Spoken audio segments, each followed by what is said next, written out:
Hello and welcome to Plate Stack Chat with me, Jason, powered by Strivey. If you are looking for a way to streamline your online programming, then check them out.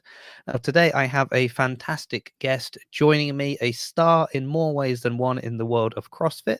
She made her rookie debut at the CrossFit Games in 2022, and not content with just being there, she went on to win 2 of the events, making a name for herself, even if some people got that name wrong later when they talked about who won those events. Due to an injury, we didn't get to see her on the competition floor for quite a while, but we did hear her as she took on a role in the commentary box to great acclaim. She is now back competing, and why not kick it off by winning the Elites Women Division at Wodapalooza? Please welcome the lovely Lucy Campbell. Hello. Hello, welcome Lucy. Hello, Thank Sophie. you for having me on. Strange listening to the intro and being like, oh, God, okay. It's strange because none of it's true, or strange because it is true? Oh, strange because, I don't know. It's true and it's cool, and it's also like weird hearing someone talking about you. Yeah. Especially when they can see you there. And I know that you're listening. Yeah, but I mean, I do enjoy writing the intros. I think people know that about. I always say it's kind of that's where the research begins and ends for me, is the intro. But yours is fascinating, like, because I mean, congratulations at the CrossFit Games in 2022. That was, a very impressive performance. 2 event wins. I can't remember who they said. I can't. It was it Dave Castro? I can't remember now who it was. It was Bars. It was Bars. Yeah. Bars was talking about it and said someone. He said that Cara Saunders won. Cara Saunders won. Yeah, you did a great post in reaction to that, which I really liked. And I think there'd been like a previous year at Wodapalooza where I think they were saying you were like Bethany Shadburn or someone. They just kept getting you. Yeah. I've had quite a few names thrown at me. It was Ellie Turner, Emma McQuaid at one point, Emma Tall.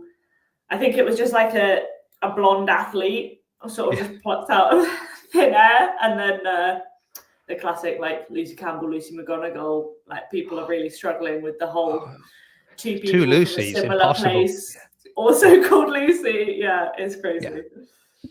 Very different athletes as well, I would add. Yeah. It's just rude, according to Sophie. It is, yeah. I mean, that's okay. I wasn't planning this question, but it is rude, and we get really annoyed, especially when we know the athlete and we're a lot like watching someone we know and we care about, and we see them on the competition floor, and the commentators just keep getting the name wrong. You now having been in that position where you're having to call the athletes and what's going on the floor, has that, like, have you either been more sympathetic and like, oh, I can understand now how difficult it is and why they make that mistake? Or was it the opposite where you were like, no, now I'm in this position, I'm going to really make sure that I get everybody's name right, that I know who I'm talking about? Yeah, I think like both. I do understand that it is quite difficult. Obviously, you've got a lot of athletes to know who they are, and that, in the heat of the moment, you don't have the time necessarily to look down at your score sheet and see what lane it is or anything like that. But at the same time, that's why, and I'm not saying that the commentators didn't do this, but like trying to put in that effort of like, for me, prepping for Dubai, where there was a lot of athletes that I didn't know, like going onto Instagram, trying to be able to put a face to a name so that I could talk about them if I could recognize them, because that then would make that process a lot smoother. So I think it just made me realize actually how much work I would have to do to make sure that didn't happen, so that I could kind of talk about them as smoothly and seamlessly as possible.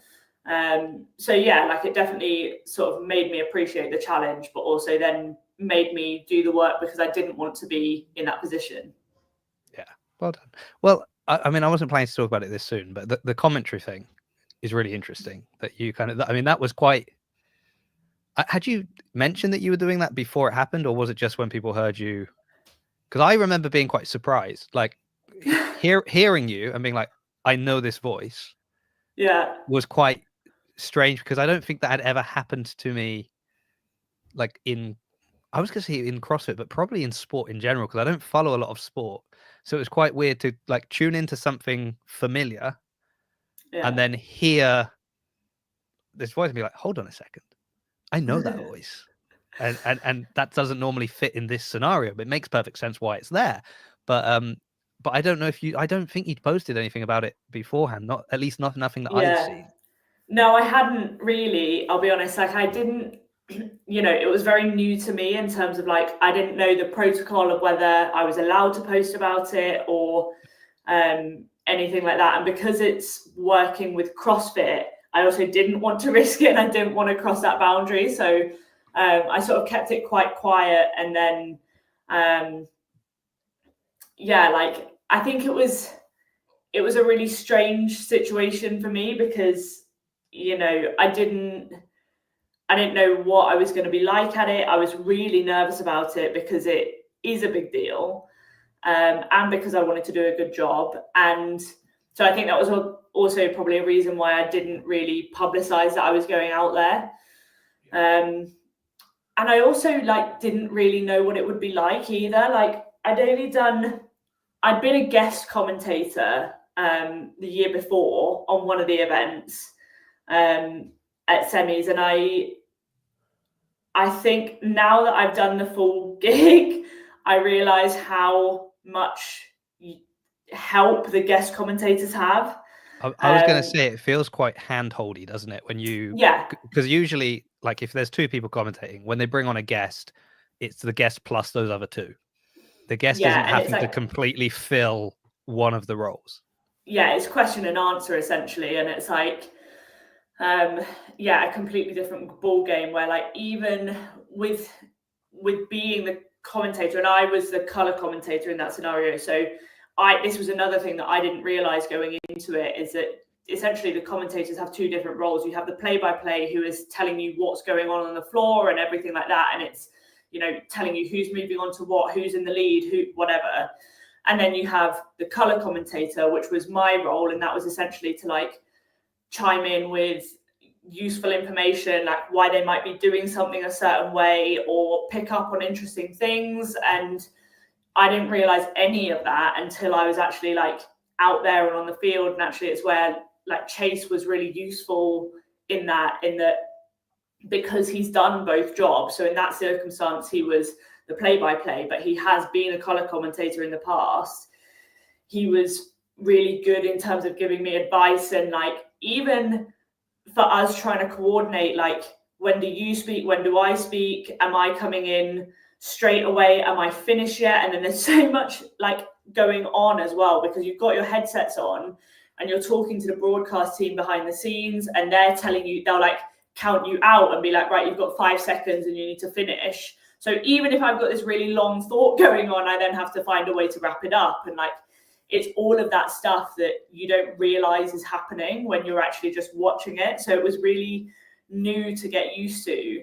But it was really fun. It's definitely something that like I would love to get into. Well, I mean, the fact that you then did it again in Dubai, and I mean, well, like Sophie's saying again here, like you were really good at it. I don't want to say surprised by the reception. I was happy with the reception, but it was like, again, maybe it's just the circles I swim in a little bit, but like overwhelmingly, I saw positive remarks about you on the commentary team. And it's funny because you're saying like people don't, you didn't understand maybe the different roles of the different commentators until you were doing it. And I think that's the general audience that don't understand these different roles. And I know that speaking with Chase in the past, like he gets in trouble, or people are mad at him when he's in either of these roles, because it's kind of like, oh, why are you just telling us everything? I can see what's happening on the screen. I don't know why you're talking about it. Well, that's the play-by-play. That's exactly what I'm supposed to be doing, is talking you through what's happening. And then when he does color, it's like even worse, because people are kind of like, well, why is he saying how they should do it? What does he know? Again, that's the role. Like, that's the job. And people don't always understand that. And we've had conversations where he's telling me about people getting angry because they don't understand the role.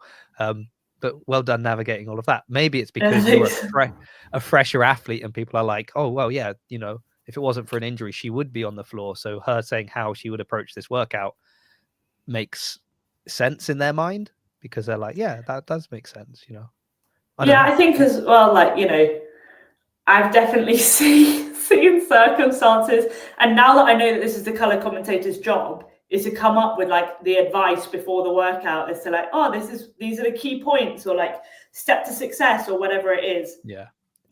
I've definitely seen ones where it's like, maybe wouldn't advise that.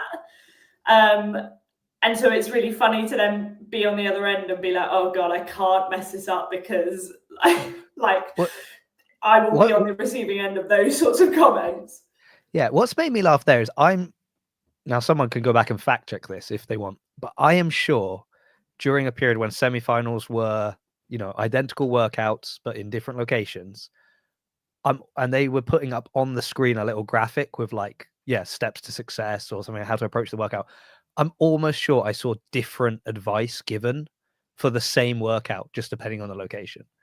And I was like, well, hold on, if the successes go unbroken, how come now the successes, break before you think you have to? Like, that doesn't make sense. You're saying the opposite things. Well, so probably because the first week proved that maybe the steps to success wasn't the actual steps to success.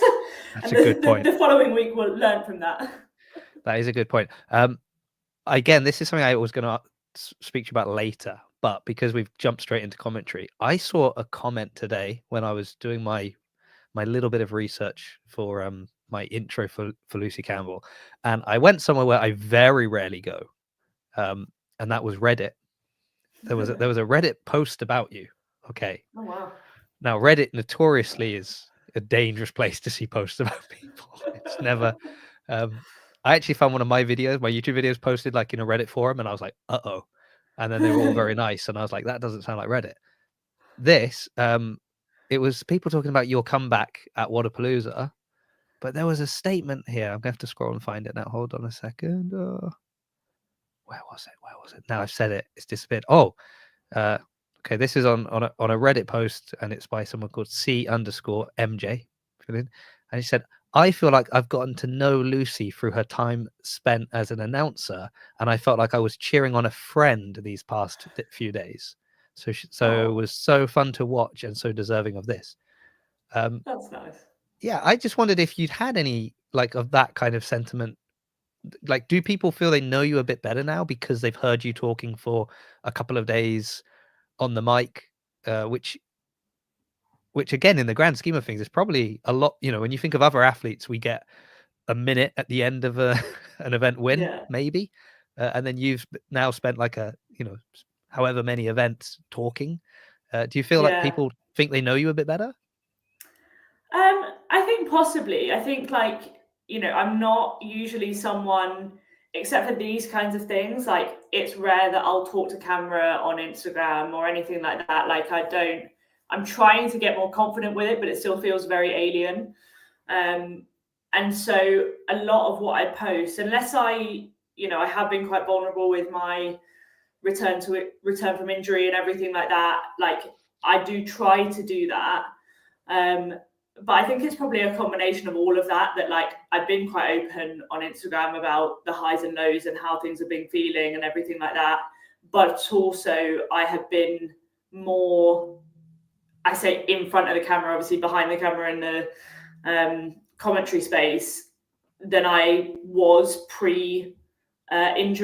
And so I think one of the things that I really liked about Wodapalooza was that it felt like I had a lot of people rooting for me, which was really nice. Like I've never really, when you're a European athlete and it's a primarily American sport, like the following is not there compared to what American athletes would get, and that's fine. But I really have felt that there's been a lot of positivity, and I've really appreciated that. And a lot of people like reaching out, and some people sharing their stories and saying how inspiring they found, the return to, not just competition, but like that outcome was wildly better than I was expecting. And so to know that that's been useful in their own stories and their own journeys, and for them to reach out and tell me, that has been really nice. Yeah, I think it is good, isn't it? Because like it's similar when we've seen people like go off and have a baby and come back. And, for a lot of people, they're like, it's not that they think, okay, now I'm also going to be able to compete at the highest level of competition. but maybe they've had to step away from the gym for a little while they're having this baby, and it's kind of like, well, will I be able to get back to where I was? Will I be able to to do it the same? Oh, I don't know. But then you see those at the top level and being able to go back to the top level, and you're like, oh, okay. Similar if somebody's dealing with an injury, like in the moment, you're like, oh, this is it now. Am I ever going to be able to do what I used to be able to do? So when again you see someone at that high level, and I'm thinking, well, I don't actually even need to be able to get to that level. Like what I'm hoping I can do is nothing in comparison. So it is inspiring, I think. And I think people like it, especially as it wasn't a quick return. You know what I mean? No. Which I'm sure you're aware of. No. But it wasn't like, I had an injury, 6 months rehab, and then I was back. And people are like, okay, yeah, I bounced back. It was like, no, you were sidelined for like 2 years. Like that's and in CrossFit where at 35 you're a master. Like taking away 2 years that's a big chunk, right? I had some questions about those 2 years for you. Maybe more specifically this last year, because obviously like Sam Briggs has always been a big name from the UK. So we've had Sam Briggs, she's household name, legend, particularly for those in like the OGs of CrossFit. Then not a lot from the UK, right? In the teen division, yeah, like you mentioned, Lucy McGonigal, she was doing really well, but it was kind of quiet. We just didn't seem to have UK athletes breaking through. And then in the last year, you start hearing a lot more chatter about UK athletes. So we had, obviously Harry made it to the games, Amy Kringle made it to the games. Like people talking about Ellie, talking about like Jen Muir, like, and then we were seeing them getting invited to things like Fit Fest, being even like Taylor Howe going to like Rogue. Like you just started seeing more kind of UK names at that high level. For you, that you're trying to come back, like, how was that for you? Did that, did you make?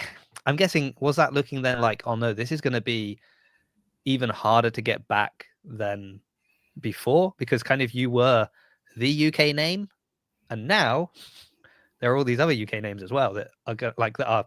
I know some of them are your friends, but also going to be your competition, right? So, like, was any of that swirling around in your mind during this period? Yeah, but I think it was more reflective of like a bigger sort of concern that I had, which was that like I felt like the field was moving away from me when I was out, and that wasn't like, it's great that we're looking at the UK field. And I actually had this conversation with Jen and Taylor when we were at Wodapalooza. Like, it's so exciting now that there are so many, because it didn't used to be like that. And so it's only a good thing for UK CrossFit that there are so many athletes that are at that level or at the bubble of being at that level. And I think, the struggle that I had being out, it wasn't like, it's not about the UK fittest title. For me, it was about like, can I actually get back to that level of competition when, one of the challenges with injury is that you never have those like comparison points. And so all I had to go off was, this is where I am with the basic stuff that I was doing pre-injury. And I know that even at the top level of where I was pre-injury, the field will start to move away from that, especially over a 2-year period. We're not just talking about a year. Like, it becomes harder and harder to get back to that stage again. And I think that was my concern, was that especially when I was watching these girls and I was commentating on these girls, and to an extent I had to learn certain things about my competitors that I would not want to know necessarily if I was an athlete. Like, it was that was making me be like, oh God, like, at semis, for instance, the snatch ladder, the girls just like casually repping out 80 kilo snatches. And like, being completely honest, I'm still not back there yet. My snatches are like, I'm struggling with them. And so when I was watching that, I was like, blimey heck, how am I going to get back to this? Like, it was those sorts of things and trying to manage those thoughts that was the most challenging. And, you know, the UK stage is one part of it, but it's like the smallest part of it. We're talking about a worldwide field, and we're not just thinking about the number of athletes that are coming through in the UK, but also then the number of athletes that are coming through in Europe in general, and then in America in general, and Australia, and all of that sort of thing. That was the thing that was like the real challenge through that 2-year time frame. Yeah, I mean that makes sense when you zoom out and you look at it from kind of the global picture and wanting to be the, you know, if you want to be the fittest on earth, not the fittest in the UK, like that makes perfect sense. I suppose my thought was a little bit like those names pop up in conversation where your name would have been. Maybe that's kind of where, or it's a bit more in your face because you're here. And so like, Yeah, your kind of opportunities that could have come your way, you're like, oh, I'm not getting that opportunity, and it's going to other people because you know, I'm out at the moment. But you're right, like looking at, I mean, every year the field just gets crazier and crazier, and you see what people are doing, and there is always that discussion of like certain athletes that you're like, well, even if you're improving, like, are you improving as like fast enough in comparison to other people in your field? Because, you know, maybe last year you were, you know, 16th, then the following year you're 18th, and it's like you've gotten fitter, you know, you've gotten 2 times fitter than you were the previous year, but the rest of the field got 3 times fitter. And so even though you're fitter, you're still further behind. And I guess you've got like that thing of, well, they're getting 2 times fitter, 3 times fitter, and I'm getting like, I don't know what time fitter, because all I can do is certain types of training. Yeah. Scary. Oh, yeah. So why didn't you give up?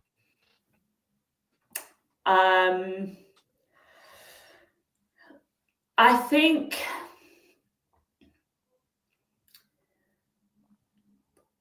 honestly, this was going to be the decider year. I think, like I said to my coach, that from a financial perspective, like I was getting dropped by a lot of sponsors, most of my sponsors. Oh, wow. Or I was having my, you know, my sponsorship reduced. And I get it. Like, this is, you know, it's part of the game. The thing that makes everyone want to come to you when you start to be successful is also the thing that makes them drop you when you are then out for 2 years and you're not on the scene.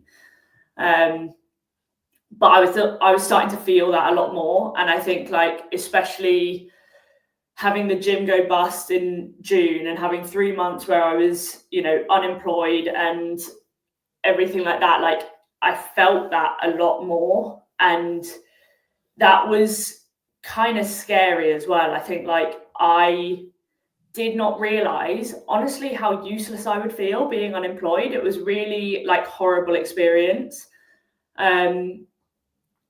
And I think that made me be like, well, if I can't do this properly as an income, I need to think about why I'm doing this. And I don't think it ever crossed my mind to like give up entirely. But I think it was very much like, I'm going to see how this season goes. And if, you know, it doesn't go to plan and I don't manage to make it back and everything like that, then I'll just take a little bit of a step back, and I'll just have to basically put my priorities more in terms of making sure that I could live rather than trying to be a elite athlete.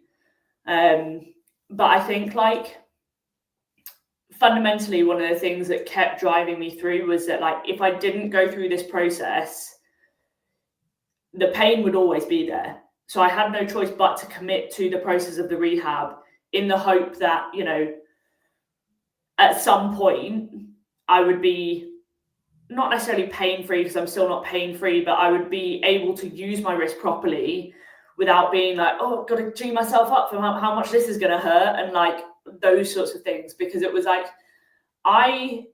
even before CrossFit or even outside of CrossFit, like I live an active life. I like going on active holidays and all that sort of stuff. And, you know, like I wanted to be able to go on holiday and play squash when I'm at Club La Santa and stuff like that. And it's still sore now, but at least I can play it now. Yeah. But if I wanted to be able to do that, I had to carry on with the rehab. And I think that was the thing that got me through the really like dark days, is that if I wanted to live the life that I want to be able to live when I'm 50, 60, 70, I had to go through this process now, because otherwise I would end up with a risk that I wouldn't be able to do any of that stuff with.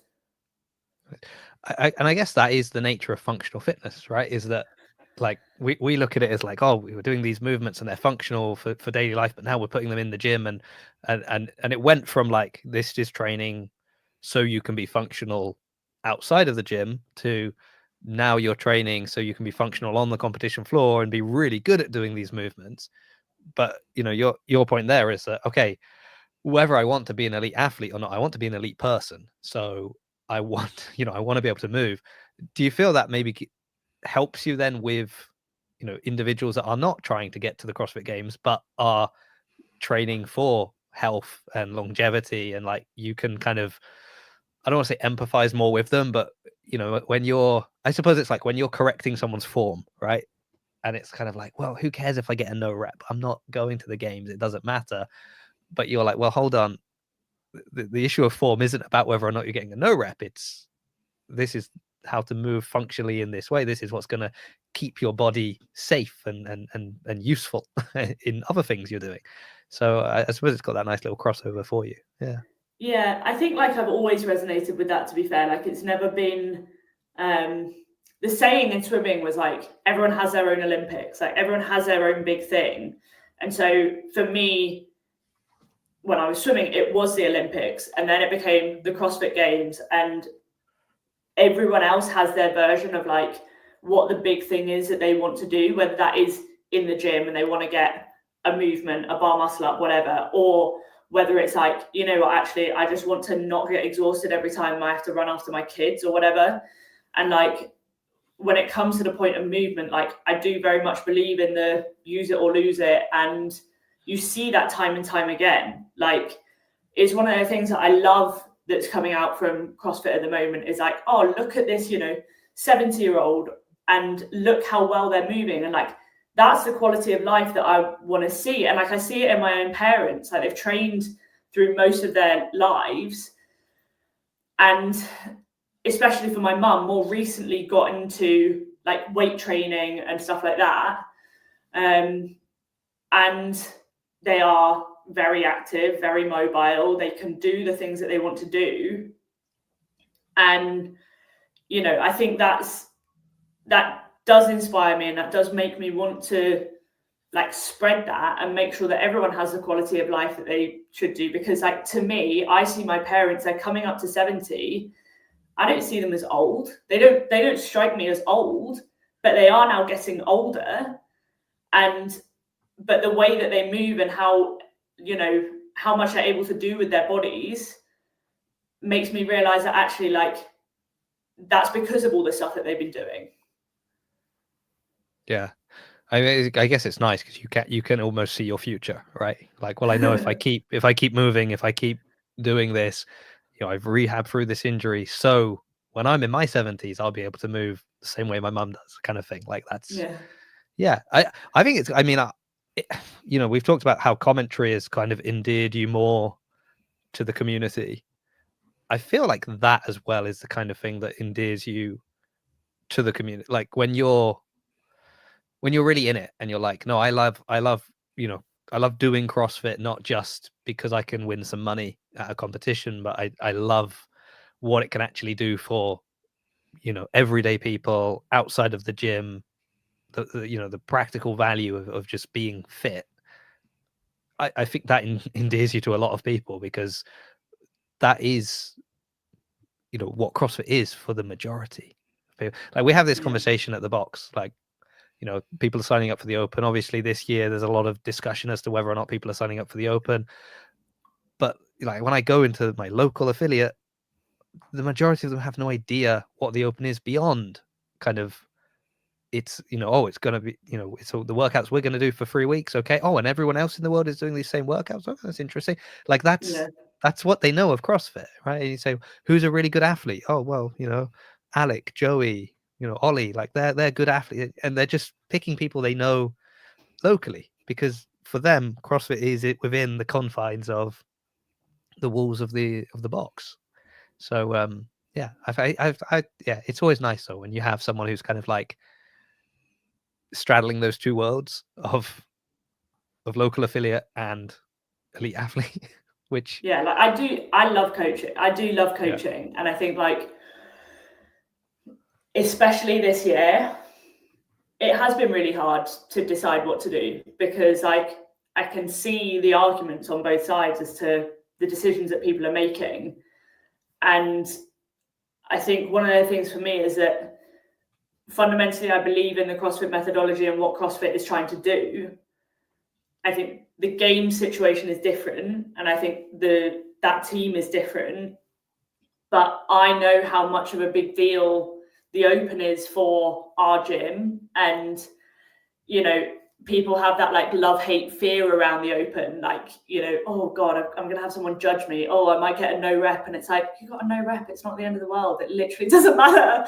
And so like I think that's the thing, it's those experiences and like ultimately the magic of the Open that is one of the reasons that I have, and quite a strong reason that I have decided to do it this year.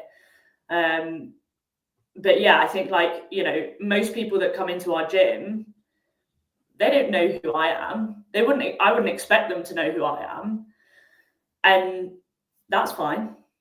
But it also means that actually sometimes we have really cool conversations about like, you know, stuff about the wider world of CrossFit. And like when I was doing, you know, the Coffee Pods and Wads, like debate shows and stuff like that, I would talk to our members about all of the debates that were coming up, and like we would have really fun conversations about what they thought about it, and if they had any questions I would explain like the elite side of things. And so it's like trying to bridge that gap with the members that do then actually maybe start to take an interest in what else is going on outside of just what happens in their gym. Yeah, I mean I'm right with like I again I don't really care what anyone else does. Like I never want to, you know, what decisions people are making, that's their decision to make, and they're absolutely free to make those decisions, right? Like similar to you, CrossFit Bath have always, you know, they've always put up a really big, you know, number of people signing up. They always kind of do extra stuff during the weeks of the Open. They try to get everyone involved, even people that aren't signed up for the Open. It's like, well, look, regardless, the workout's going to be on the whiteboard, so we want you to come down, cheer people on. You know, there's going to be bonus points for your teams for who makes cakes, who dresses up, like all that kind of stuff. And so I, you know, so there's part of me that's like, well, I want to support what the box is doing, and I want to help them out there. And then for me personally, it's like last year was similar. I got pretty ill leading up to the Open, and then this year it wasn't so much that I got ill, but I got really busy. Like towards the end of November, December, January, like were crazy months. Just I couldn't believe, and my training took a massive hit. So I need the Open to like reset me and be like, okay, let's see where I am now compared to all the other years. Let's see kind of what I need to work on. What are some goals maybe going forward? And the Open, you know, the Open makes you push a little bit harder than you normally do, even in a workout where you're supposed to push hard, right? You're like, oh, it's the Open.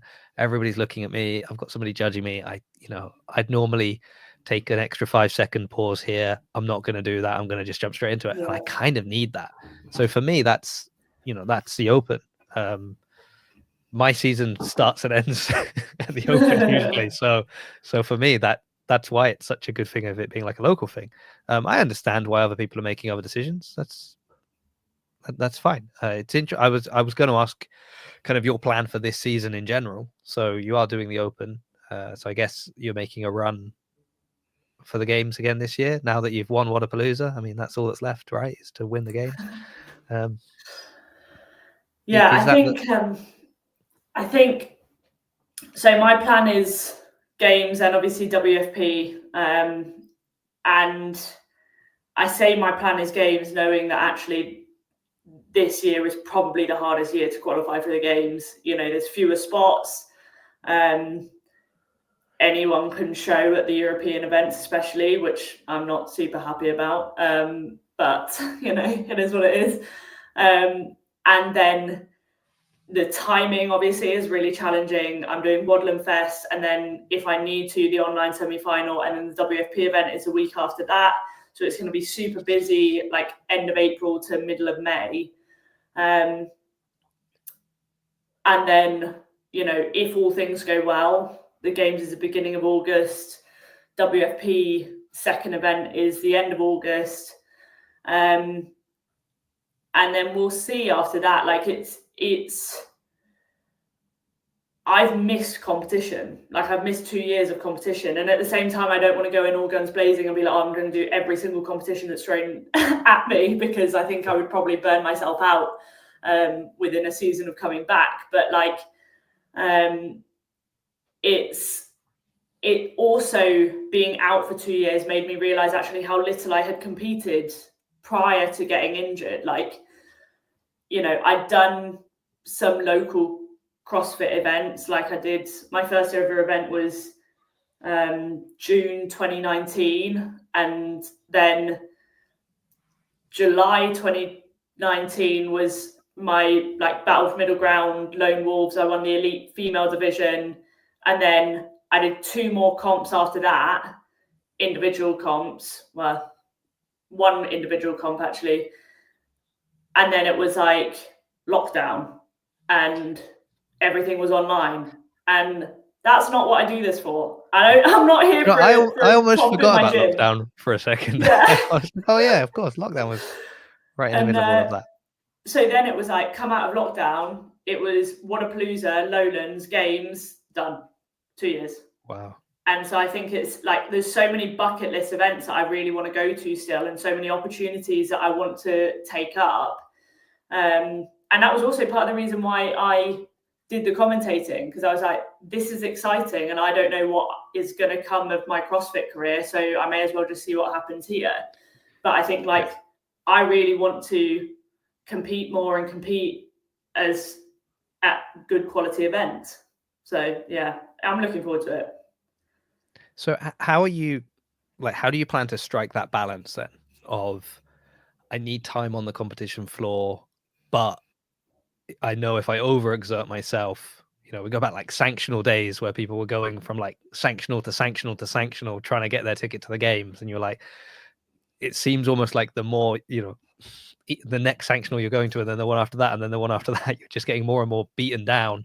This is going to be a challenge. And then if you eventually get a ticket to the games, like what condition are you in when the games rolls around? So obviously you've got kind of these two quite, I guess the thing is it's different, isn't it? From like, oh, there's an online qualifier and then there's the event, you know, which would be like a Wodapalooza or even something like Rogue.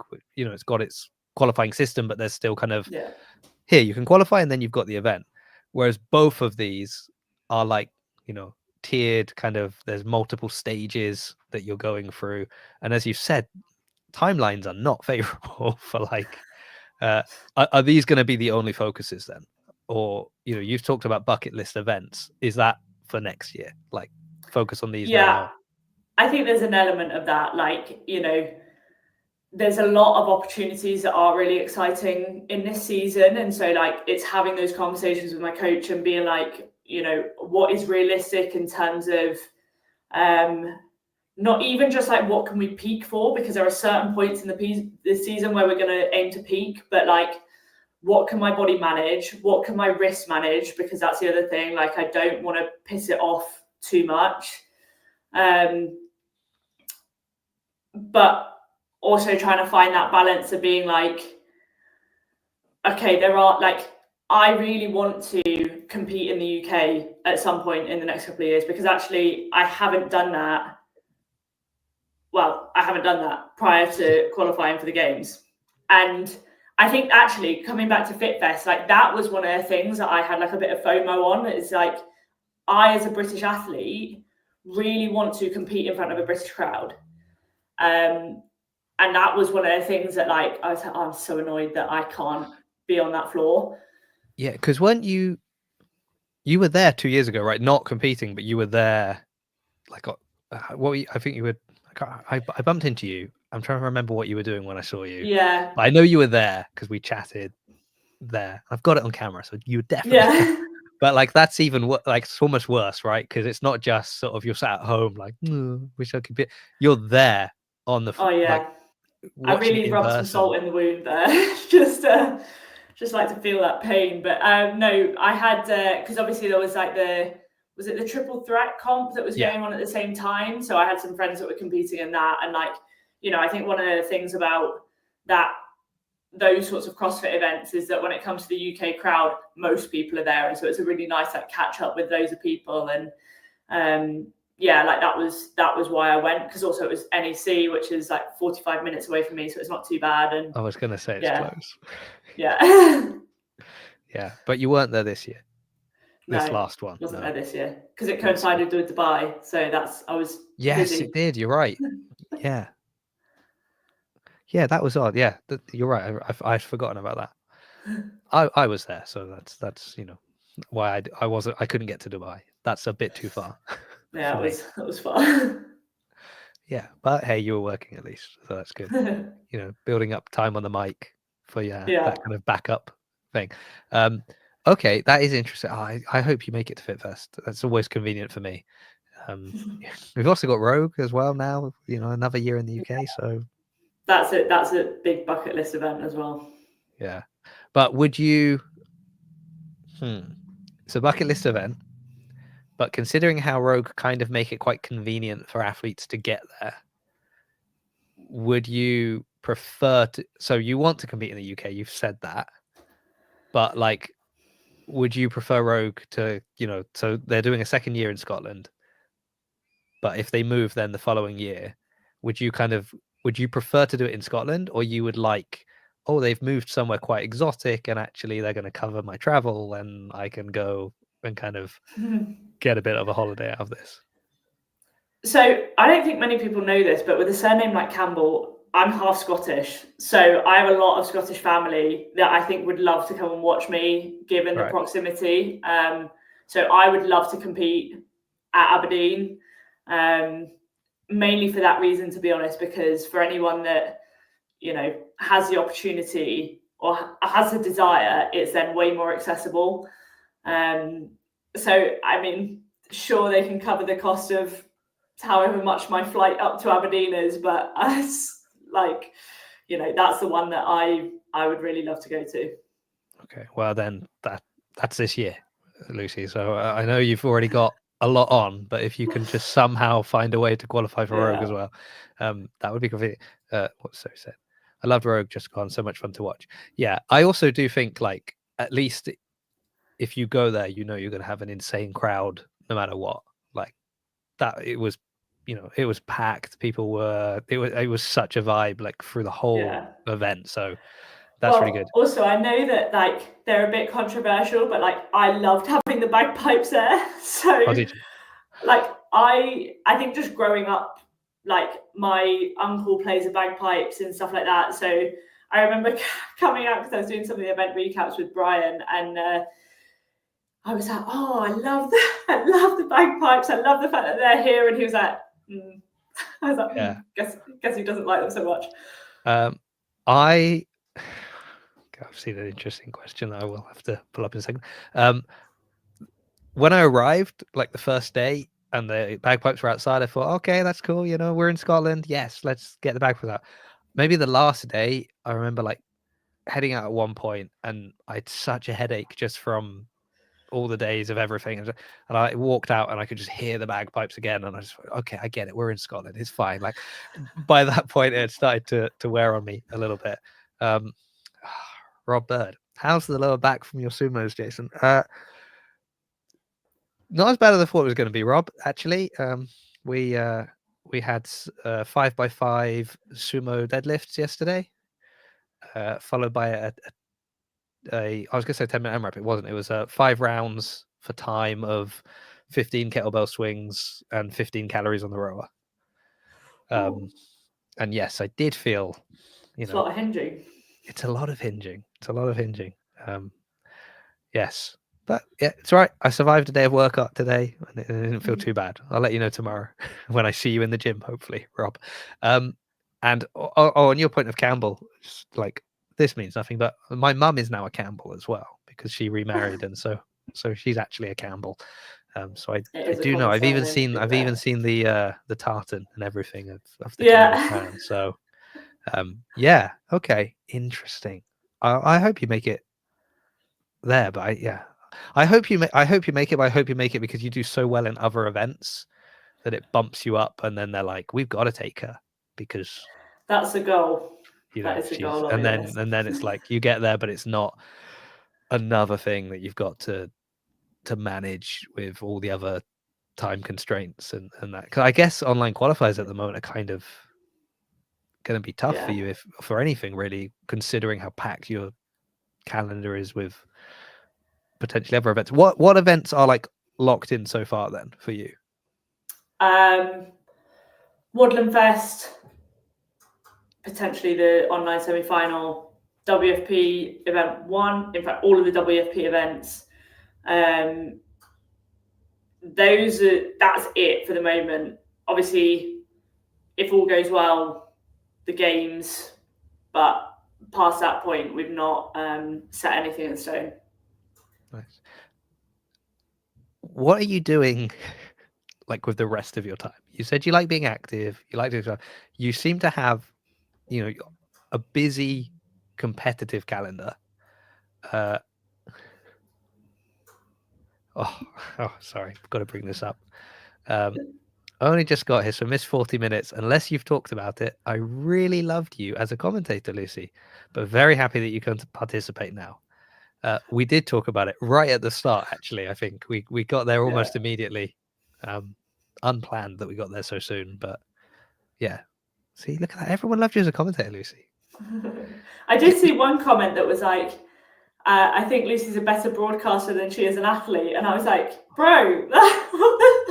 What a compliment, Lucy, because they know that you're, Lucy, think about it. They know you're a games caliber athlete who's even won events at the CrossFit Games. So how amazing a commentator you must be. That's the way I would look at it. That's true. That's rude. Yeah. I mean, I was asking another question, but now I've got to come back to this kind of thing. Like, how much do you pay attention to what people say online? I think it sometimes depends on what is said. I don't see a huge amount written about me online, so I don't, actively go looking. Yeah. I did. There was a bit of a running joke with some of the analysts for the predictions for Wodapalooza. So I did have a bit of a word with some of them because I was basically, my highest prediction with a lot of them was like 19th for John Young. I think Brian had me 21st, and then the Apollo system, which is Barkley, was like, I was like 36th. And I was like, I'm not even going to pay attention to that one because I know that's a computer. You can't be angry with Barkley. Oh, I know, but still, it shows that you can't go scarf data, right? Well, and this is what I always say, Lucy. I'm not an analyst. I don't go down that route. And this is, I think me and Barkley are probably polar opposites on this. Well, or me and the Apollo system, I should say. Yeah. Because I'm all about, like, I remember once some years ago having a conversation with like Tyler Watkins, which was on this show with Sam and Tom at the time. And I was like, there needs to be like a heart stat of like, what's going on in their life? How motivated are they for this event? What else is happening? Because that's what I look at, is like those kind of things. And I think with that kind of system, I'd have seen your name and been like, oh, I'm going to put Lucy up pretty high because, she's coming back. She's got something to prove. This is it. Like, and that, I don't feel there's data that can account for that. Someone has been sitting on the sidelines for 2 years watching people do what she should be doing. And now she's coming back. Like, that means something. That's like, that's lighting a fire in somebody, maybe even a fire that you didn't have before. You know what I mean? Like, now you got something to prove that you didn't necessarily have, that you needed to prove in the past. So, okay. I mean, it's funny because, like, I don't blame them. I get it. Like, no one knew what I was going to do. My goal was like, I would be absolutely buzzing if I made the top 10, especially with those events and that field. I was like, top 10, I'll be very happy with. And so I don't blame them to an extent. Like, you don't know where to put me, you put me mid-pack, fine. especially when a clean event is one of the 6 events. And so it was just, I put on, I saw Brian's. Brian's was the only prediction that I saw, I think, before the event. And I replied to it and said, I'll be finishing higher than that. And then someone after the event put, reading this back, this is the biggest flex I've seen. Because obviously, like, it was, quite a lot higher than that. But when I saw that I was outside of the top 20, I was just thinking, oh, I'll be like, around the 10th. But yeah, it was quite funny. But I think like it sort of pissed me off enough to be like, I'm going to do it. And I didn't know what I was going to do, but I was definitely going to finish higher than 21st. Yeah. And you definitely did. You can take 20 of those spots away. Yeah, I had Nikki on, Torrijani, I think is how you say her name. She was ranked bottom by all of them going into it, and obviously didn't finish last. She still wasn't happy with her placement, but there is that thing of like, but it is hard as well, because you have to put somebody somewhere. And like, I did it with Brian for, I'm trying to think, we did the men's field for Rogue. And like, that's a small field, so it's kind of easier to do. And there were things like, James Sprague had just been like, he'd been so ill he had to cancel doing the podcast with me like the week before. So I'm like, this guy's too ill to talk. That's interesting. So there were a lot, like, there were certain factors you could talk about. But then you've got people in the chat being like, oh, how come you've put this person there? You're crazy. And you're like, well, okay, who should I put ahead of them? Or who should I put behind them? Like, you think they should be higher, but what about this person? And someone else will go, well, no, they should be higher. And you're like, well, the thing is, I get like, it's not personal. That's the thing. Like, I see it and I know it's not personal. And that doesn't mean that I can't use it to like fuel some fire. That I was so tempted to like make a meme of in The Last Dance. Have you seen The Last Dance, the Michael Jordan like docuseries? And there's this one bet that there's this one bit where he goes, someone did something and he goes, and I took that personally. And I was so tempted to like do that and then like do the leaderboard predictions, that scene, and then like me on top of the podium or something like that. I thought that would have been hilarious, but I'm not like, tech savvy enough to put that together. Okay. We'll work on that for you. We'll get that together. It's always good to know what the reel is going to be before I have to make it. So there we go. I've seen that quote coming up a lot as well. Like when Colton was on a few weeks ago, and we were talking about doing the World Fitness Project because like he didn't get his invite, and he's like, well, they've brought other people out of retirement and not given me an invite.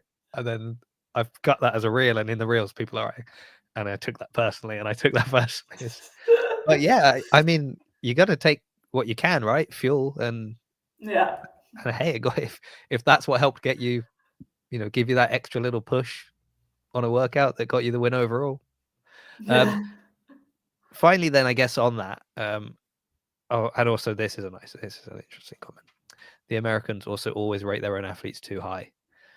I think they just know them more. I was going to say, I think some of that is like, I was going to say recency bias, but it's not. It's I can't remember the word now, but it's just location, basically, isn't it? They're closer to those athletes. They see them doing kind of other event, or they've dropped in and seen them training, or they've seen other things, so they just know them better.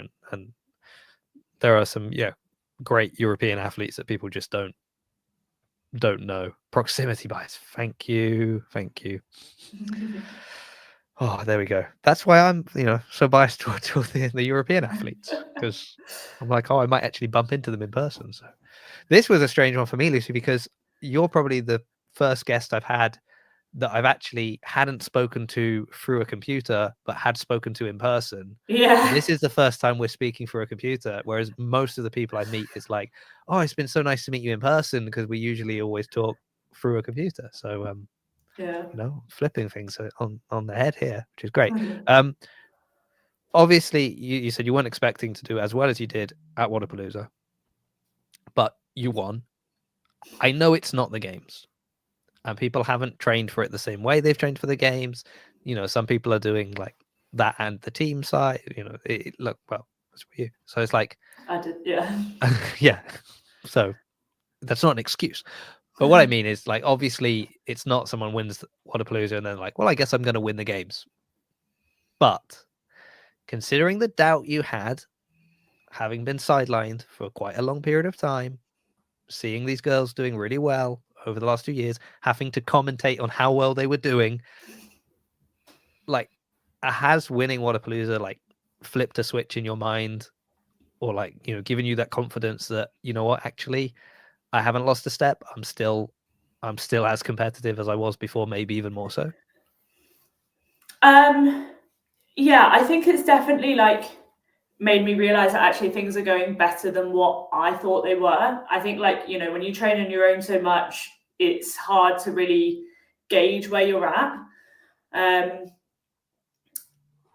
And to be honest, I think some of the things that like I took away from the weekend as real positives was like, even going into the last event, how little pressure I felt. Like I was at, you know what, I think because for me, where I was there, I was like, even if I come fourth, I'm so pleased with how I've done this weekend. Like I'm so pleased with how I've executed it and everything like that. And if I come fourth, then that's where I'm at the moment, and that's the place that I deserve to be at this point in time. And so like I even had that thought during the last event that was like, if I give my all on this and I come fourth, I know that I've done everything that I can. And I do sort of think that that might be what the injury has given me, as it's like this freedom almost, where like I wasn't thinking about podium, I wasn't thinking about winning the event. I was just like, just do everything that you can in this moment to put yourself in the best possible position. And I think like I was really pleased with how much I backed myself, like given that I've been off the floor for 2 years, and obviously like I did Marbella in October, but like it was a great event, but it's a very different field. And I think how much I backed myself, even against the standard of girls, to be like, no, this is my plan, this is what I'm going to do.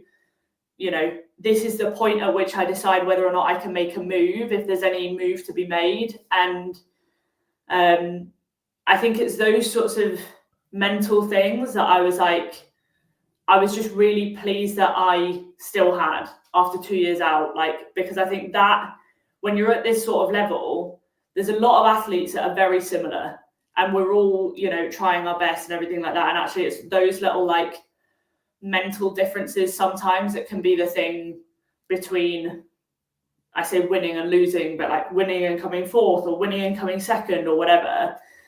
And I think that was like the main sort of confidence boost that I've had, that like I know I can still put myself in a dark place. I know I really train hard.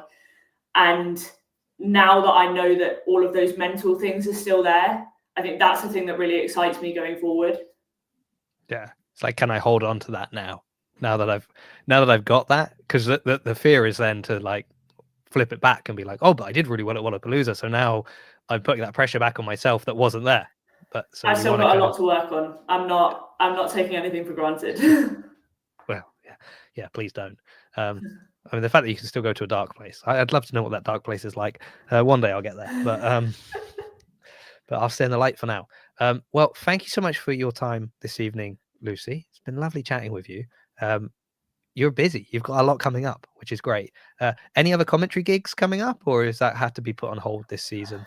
I think it's sort of put on hold at the moment, but we'll see. I'm sort of still keen to do them if the opportunity presents itself at like events that I'm not competing at or something like that. I think I would love to see that as a potential job in the future and that sort of thing. So I'm definitely keen to keep on the mic as much as I can.